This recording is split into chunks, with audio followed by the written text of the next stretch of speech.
Hello guys, हम लोग का नेक्स्ट क्वेश्चन है। ये 2023 का इम्पोर्टेंट क्वेश्चन रहा है, प्रीवियस ईयर PYQ का, जो हम लोग एक सीरीज चला रहे हैं क्वेश्चन बैंक का। उसका क्वेश्चन है, हमारे पास क्वेश्चन है कि दो वृत्त की त्रिज्या है। जैसे कि हमारे पास ये पहले वृत्त एक बड़ा वृत्त है जिसकी केंद्र से लेकर परिधि तक की दूरी 19 सेंटीमीटर है, और एक हमारे पास छोटा वृत्त है जिसकी त्रिज्या ना 9 सेंटीमीटर है। छोटा वाला जो वृत्त देख रहे हैं इसकी त्रिज्या कितने सेंटीमीटर है, ये इसकी त्रिज्या है कितने सेंटीमीटर है, 9 सेंटीमीटर। ये हमारा केंद्र है, ये बड़ा वाला वृत्त का त्रिज्या है जिसकी त्रिज्या 19 सेंटीमीटर है। आपको बताना है कि उस वृत्त की त्रिज्या ज्ञात कीजिए, मतलब इस दोनों वृत्त में उस वृत्त की त्रिज्या ज्ञात कीजिए जो इस दोनों से मिलके एक बड़ा वृत्त बनेगा। ठीक है, दोनों से मिलकर एक बड़ा वृत्त बनेगा। जैसे कि इसका ये मुरल वाला बड़का वाला तार, ये छोटका वाला तार को सीधा करिएगा, दोनों को सीधा करिएगा तो बड़का तार बनेगा।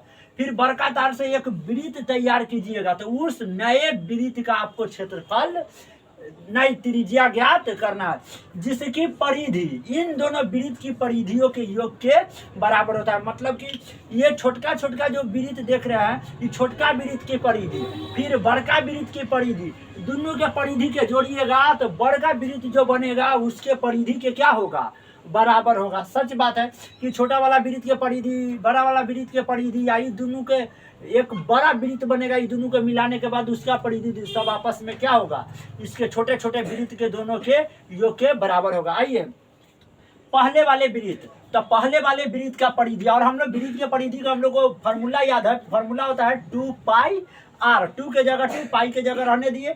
बड़े वाले वृत्त मतलब पहले वाले वृत्त मतलब बड़े वाले वृत्त की त्रिज्या कितना है, r का मान। r का मतलब त्रिज्या होता है, त्रिज्या का मान आपका 19 सेंटीमीटर, तो 19 डाल दिया। 19 गुना कितना हो जाएगा 38, तो हमारे पास प्राप्त हो गया 38 पाई सेंटीमीटर। आइए अब निकालते हैं दूसरे वृत्त की त्रिज्या, मतलब कि छोटा वाला वृत्त की त्रिज्या।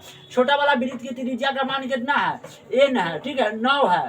तो दूसरे वृत्त की परिधि का फॉर्मूला तो वही रहेगा 2πr हो जाएगा, लेकिन r के जगह आपको छोटका वृत्त की त्रिज्या का मान 9 रखना है। तो 9 रखिएगा तो 9 दूना कितना हो जाएगा, 18 पाई प्राप्त हो जाएगा। अब क्या करना है कि इन दोनों वृत्तों के परिधि के योग करना है, मतलब दोनों वृत्तों के परिधि के जोड़ दीजिए।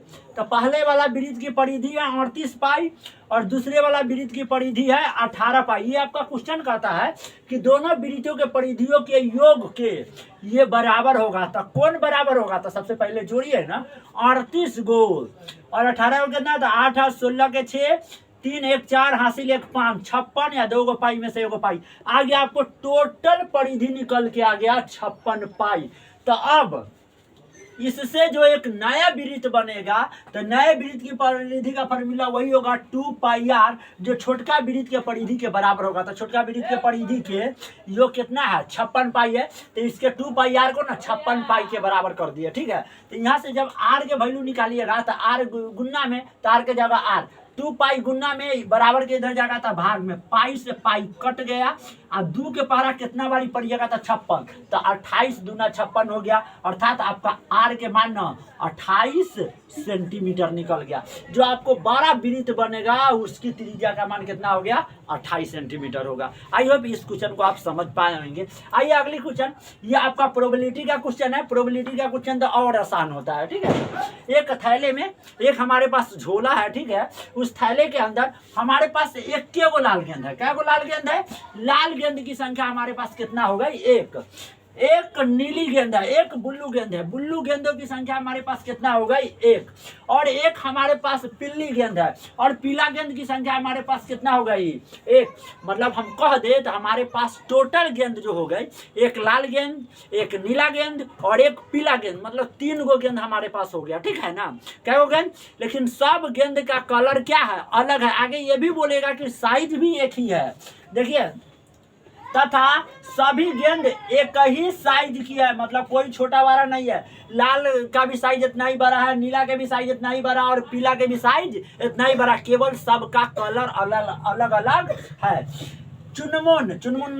चुनमुन नाम का कोई व्यक्ति है, बिना थैला के अंदर झांके, मतलब कि यादृच उस थैला में वो आंख से देखता नहीं है, मतलब बिना देखे थैला में हाथ लगा रहा है, बिना झांके बिना देखे इसमें से एक गेंद निकालती है।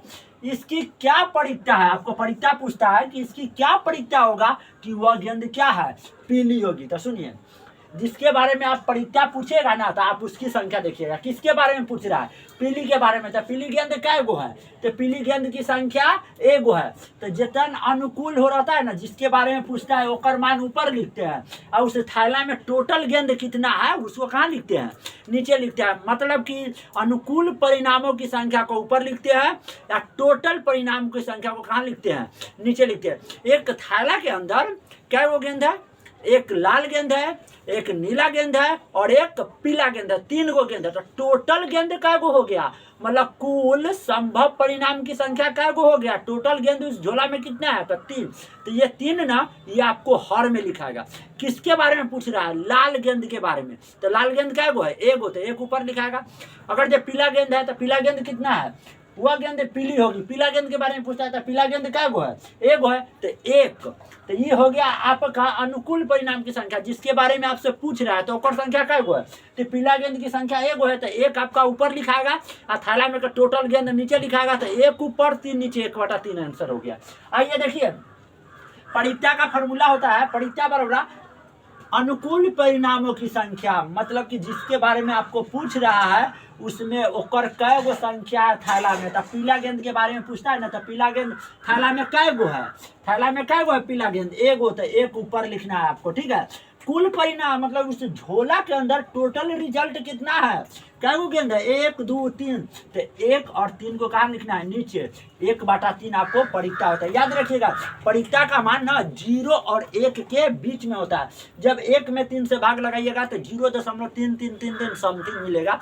कभी भी परीक्षा का मान माइनस में नहीं होता है। कभी भी परीक्षा का मान रूट के अंदर मतलब कि नहीं हो पाता है। इसका मान हमेशा 0 और 1 के बीच में होता है। 1 के भी बराबर नहीं होता। आई होप ये भी क्वेश्चन आप समझ पाए होंगे।